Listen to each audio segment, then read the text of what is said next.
nakita ko siya sa Facebook and minessage ko siya. Sabi ko kasi, ang ganda naman itong babae na to.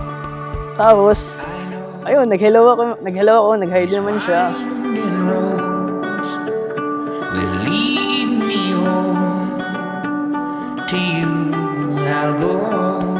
Ngayon, 1 year and 7 months pa lang kami.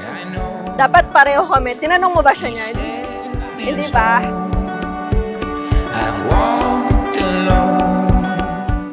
Sa FJ, pasensyoso siya. Matyaga rin. Tapos sobrang ma-effort. Now I stand by your side. Oh, on our own time.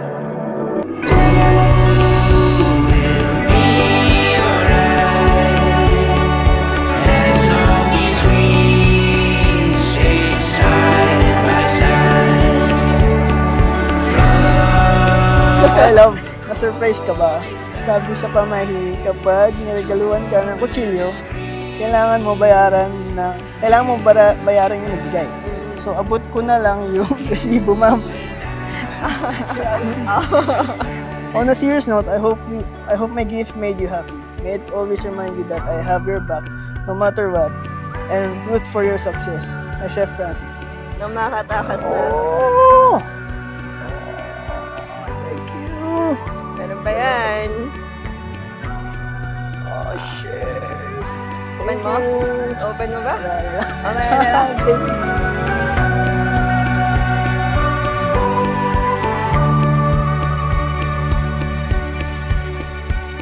Hi, love. Sobrang excited na ako makita ka mamaya. I can't wait to spend the rest of my life. Enjoyin lang natin tong araw na ito. Atin ito. See you later. Love you. Excited na ako makita ka sa wedding natin. And sana ganun ka rin para sa akin. And I love you. See you soon. Kamukha daw kita ngayon. Congratulations. Hindi, thank you sa lahat.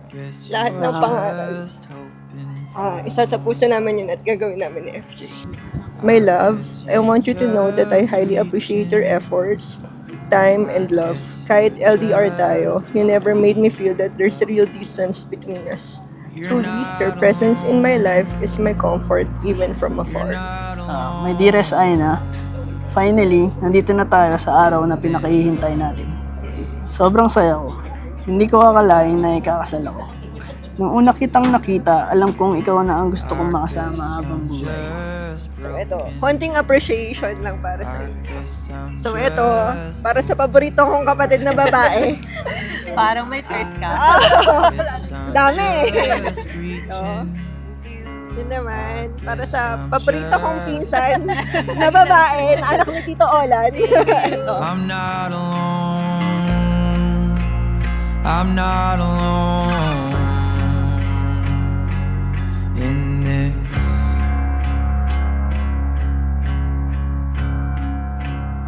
I'm not alone. Salamat kasi andiyan kayo palagi nakasuporta sa akin. Hanggang sa araw na ito. I hope kahit may own family na ako, yung closeness natin and yung bonding, nandun pa rin. Siyempre. And also, I'm always proud of you and I'm always here for you no matter what. Love you!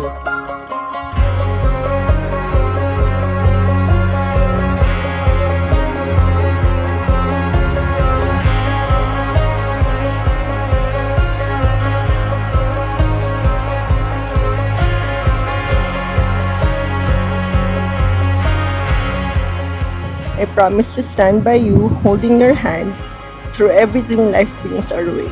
I vow to always cherish you and treat you with the love and respect you deserve. Mas lalo pa nung nakilala kita ng boss. While our time together may seem short, and the depth of certainty of my love for you has always felt like a lifetime. This is just the beginning of our forever. I love you.